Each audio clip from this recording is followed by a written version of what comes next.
What we have here are 3 Bondi Blue iMacs. At the end of this video, I'll include a personal narrative. It's about 7 minutes long, about my introduction to the iMac, and that it really wasn't well loved in my school district when it came out. But anyway, these are the actual original iMacs. Now, the original iMacs came in about 4 colors: Bondi Blue, Lime, Orange, and Pink. But the very first ones, the version A model, came only in Bondi Blue, and I think it was for the first several months of the iMac's production. And it has many differences from later models, and I'll try to explain those. You can tell an original iMac, that is the original production run, before they came out with the multicolored ones, or the flavored ones. It'll have 2 headphone jacks. It will also have an infrared sensor and a tray-load CD-ROM drive. If you have one that does not have the infrared sensor, you have an iMac version B, which is one of the flavored ones. I believe they were blueberry, tangerine, lime, and strawberry or pink or something like that. It was strawberry, I believe, but it was more of a pink color. That's the version B model, and those are made, I should look this up, but the production dates are on Apple's specification site. But the version A's are getting rare. A lot of them have been destroyed or broken or died of natural causes. The version B's, again, they're almost as rare. The version after that, they completely redesigned the product while making it look similar. Those are the slot load models. If you have an iMac with a slot loading CD-ROM drive, and it looks a little bit different in the front, a little more compact, a little more sleek, and they typically have transparent colors instead, transparent bodies instead of translucent like this. Those are a completely different animal, and those were made up until about 2003 when they finally retired them, when the iMac was released. This one here, the original model, is a bit more rugged. It's much heavier, it has heavier shielding, it also has a cooling fan. Disassembly is completely different. They're just not the same machine. So just because it looks like an iMac doesn't mean it's like the original iMac. Now, I got these 3 because they were the only original ones left in the school district that I actually work in. And because my job is to maintain, upgrade, repair, destroy, whatever, all of the equipment, I had to get rid of 31 running blueberry iMacs, and that's the generation after this whole mess. And those are they actually have the transparent covers and the slot loaded drives. So I had to get rid of 31 I believe, and I only had a month to do it. Now, I could have done it, this is going to be sad for some of you people, I could have done it one of 3 ways. Number 1, I could have tried to give them away. I did, actually. I gave away about 5 of them just to see what would happen. 3 of them came back. They just showed up on the loading dock with a pile of the others. I'm like, I am not doing this. Number 2, I could have paid a recycler to come take them. To get rid of a computer nowadays, just so you guys know, just so you know I'm not, making this up, to get rid of a CRT, any CRT, a monitor, an iMac, a computer with a built-in screen, that is a CRT, costs, and I've priced around in this area, about $10 a piece, anywhere between $8 and $10 a piece, to get rid of them. Because they're so old, trying to find a collector who wants 31 iMacs is not easy.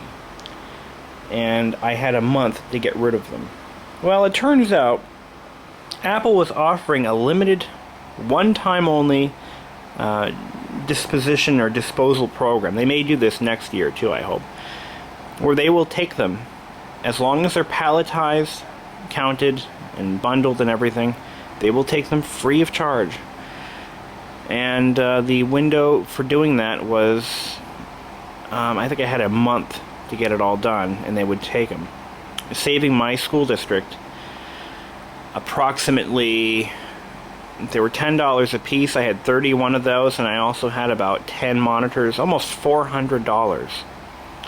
So saving the public school system $400 if I let Apple take them and dispose of them. And that's what I did. I made a decision based on not my wants and needs, but on my employer's wants and needs. They had to go away. So, yes, unfortunately, I had to dispose of, and ultimately they will be recycled by material, plastics, metals, aluminum, metals, precious metals. They will be turned into consumer goods, possibly new iPods. Hey. So that's the decision I had to make. It was a tough decision, but it had to be done. So, to compensate for my reduction in the supply of iMacs to the world, I have salvaged these 3 original iMacs. And what am I going to do with them? I'm going to test each one of them for functionality.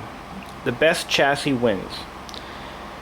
Then, I'm going to examine the plastics and see which one has the best housing of all of them.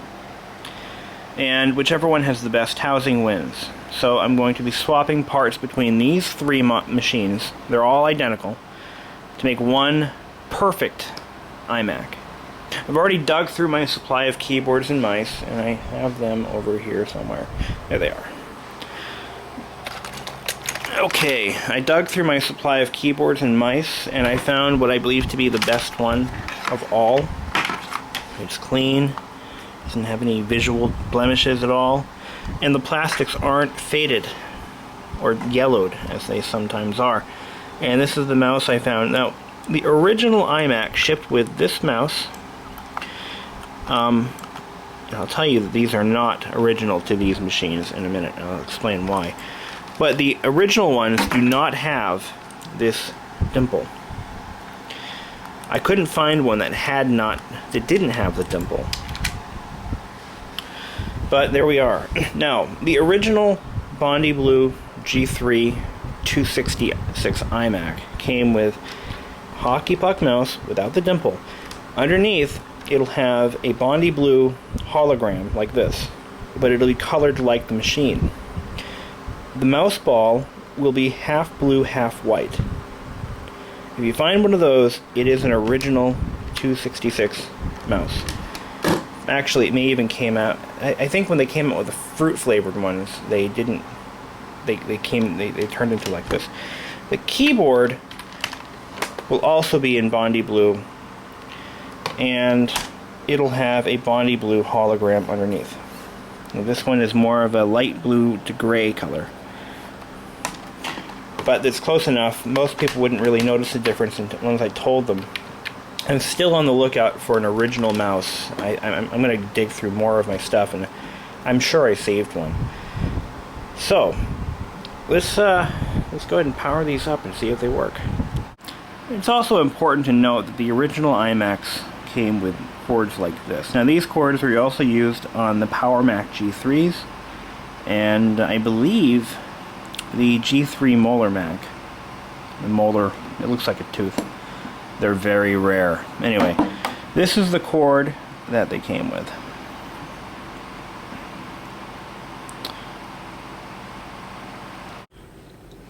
Okay, here's our first one.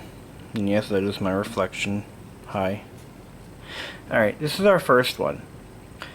And what I'm listening for is any unusual noise. Hard drive noise. I'm listening for whistling, whining, fan noise, things like that. Also looking at the screen to see if it's in focus, dim, or whatever. So we're going to go ahead and power it up.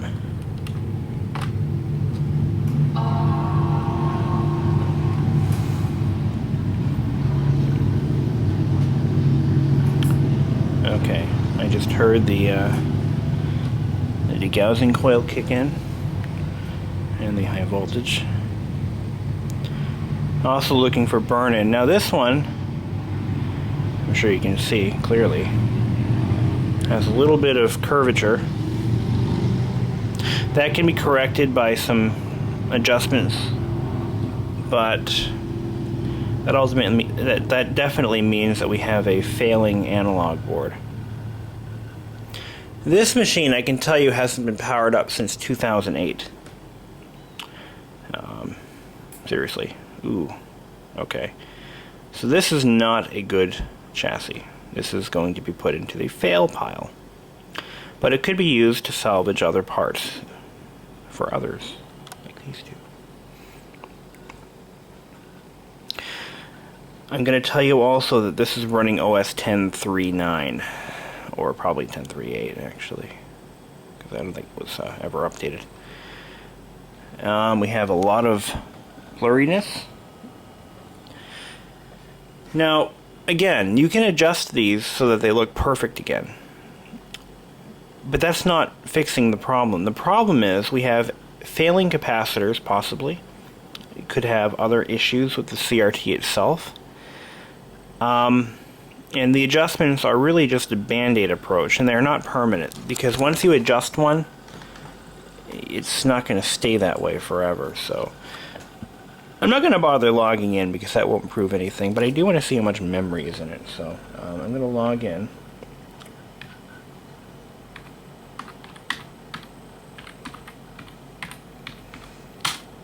Make sure I know what the password is in this thing.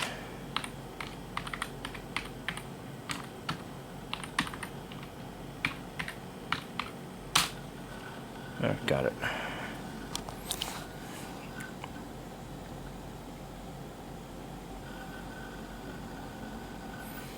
As it warms up, the picture is somewhat cleaner, but again, it's still got issues. We've got blurriness, we've got, you know, other problems. What do we got? Obviously the battery's dead. 160 megs of RAM. Really?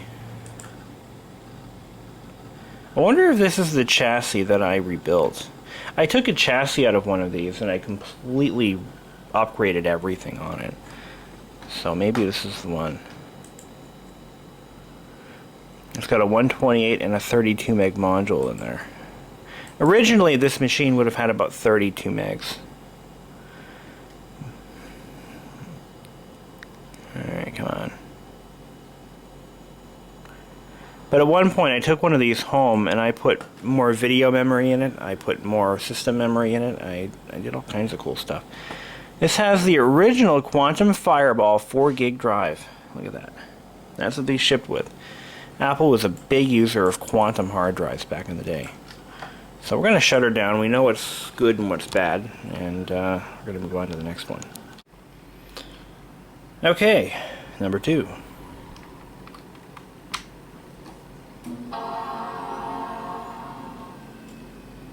Ooh, that hard drive doesn't sound healthy.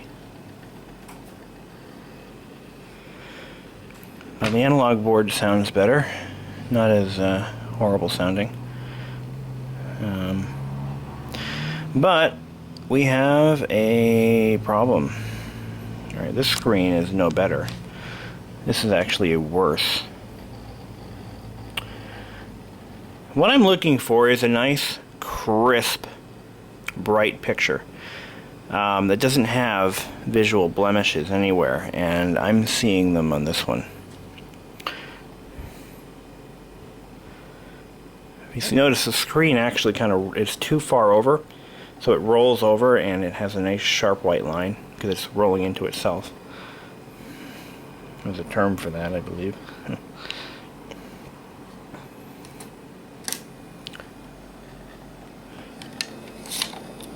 Look at these old tray loaders. This was basically a laptop hard drive, a CD-ROM drive. Okay, yeah, look at this. Alright, you can't see it on the camera, obviously, but I had a lot of vertical lines. Actually, once this thing warms up, it doesn't look too bad. This one hasn't been used in even longer period of time. This one's been sitting since 2007. So, it's been 4 years since this one's been turned on. I can tell by the inventory date that I have on the tag there. So let's go ahead and log in.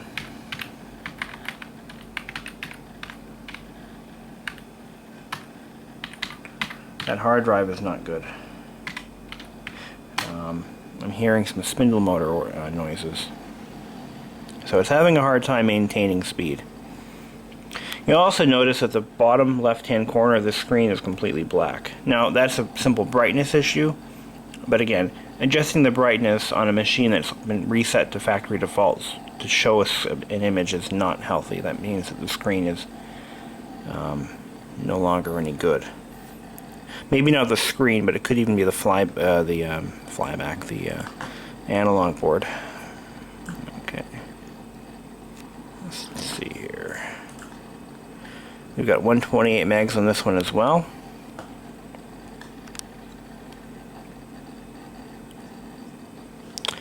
And the screen isn't as out of focus as the other one, but it's definitely not perfect. So we've got,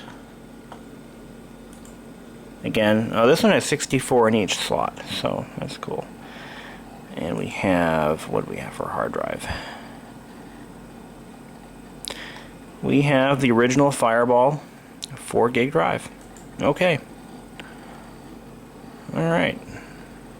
Fire out, dude. Let's shut her down.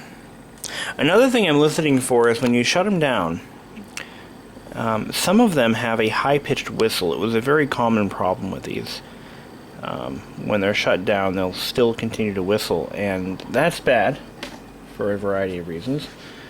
But that's not really important right now. We're just trying to find one that actually has a good picture. Okay, I don't know if you can hear that, but it's not really whistling. It was hissing. Oh, it stopped. Okay, never mind. Alright, folks, we're down to our last one. What do we got?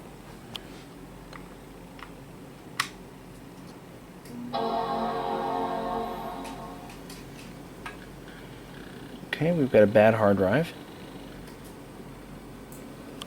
Maybe not.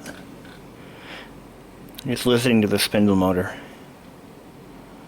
This one looks to be in better shape of all of them. I mean, it's not as faded. Picture. What do we got? Not so good. Not, well, it's just like the other two, actually. Same thing here. The picture's a little washed out. Let me put it this way. If I was grading this machine, because I do this sometimes, I'll go through my entire pile of used monitors. This one, along with the other three, would go right in the trash.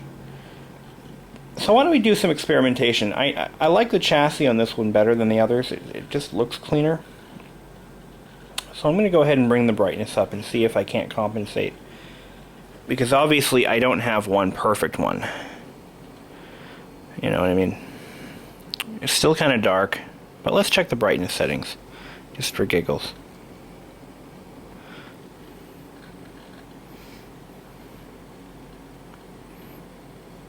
I think this is the one I'm going to keep. Just got to fix it up a little bit. Now let me explain why I'm doing this. I want one original iMac. Oh my god. Yeah. This whole bottom half, the brightness is so far down that okay, let's just see what it's set to do. What's my password? Okay. There we go.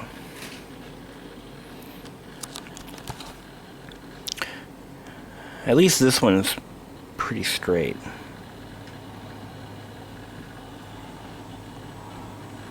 I guess I'm just not going to find a perfect G3 iMac. At least of this era. It's just not going to happen.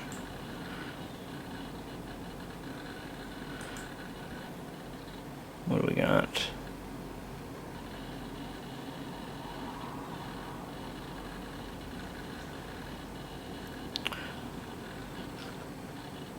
I got another 128, so that should be a 64 and a 64.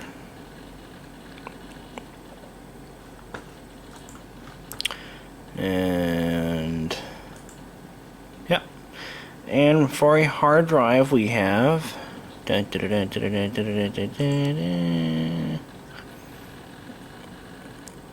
sounds like a Quantum. It's not, it's a Western Digital. This one has a 4 gig Western Digital, and some of them actually did have them. I should mention that. I think they did have Westerns in some of them. Okay. Let's play with the screen brightness, see if we can get it to look any better.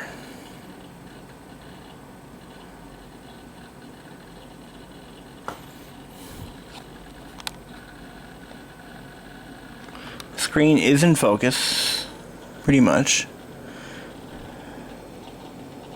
It's not too bad.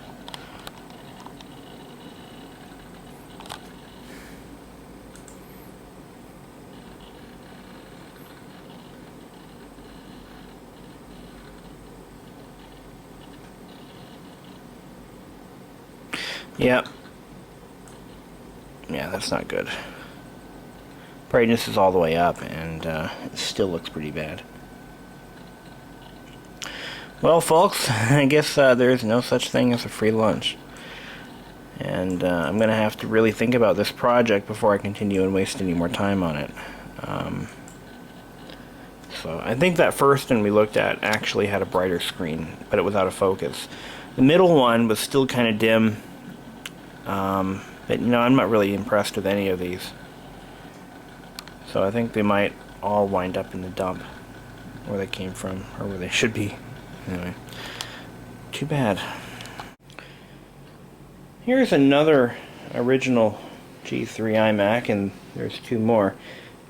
And unfortunately, I just power checked them all, and they all have about the same problem.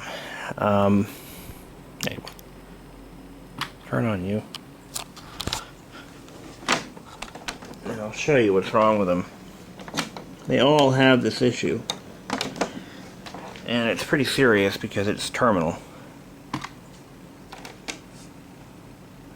No, this one won't turn on.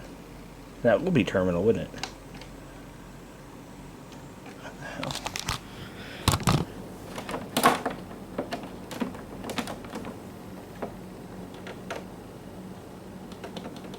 Okay, well this one just died. Can you believe that?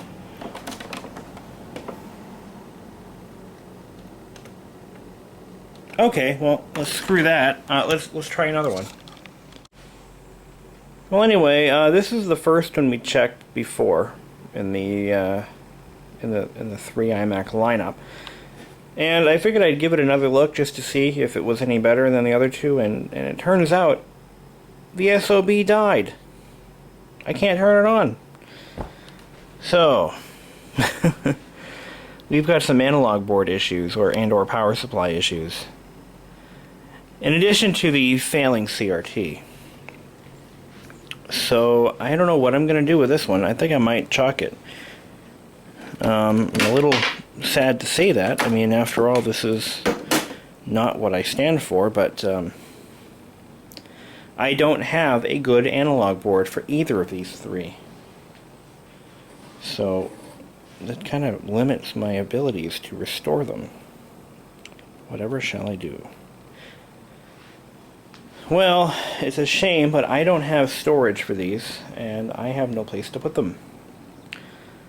I only have room for 1, and I don't want to hang on to these if I'm not going to restore them. So, trying to find a buyer for these 3 iMacs, or someone who's even willing to pick up shipping costs, is nearly impossible, and I don't want to hang on to them forever, so I think I'm going to throw them out. Don't want to do it, but just not worth the effort to restore them.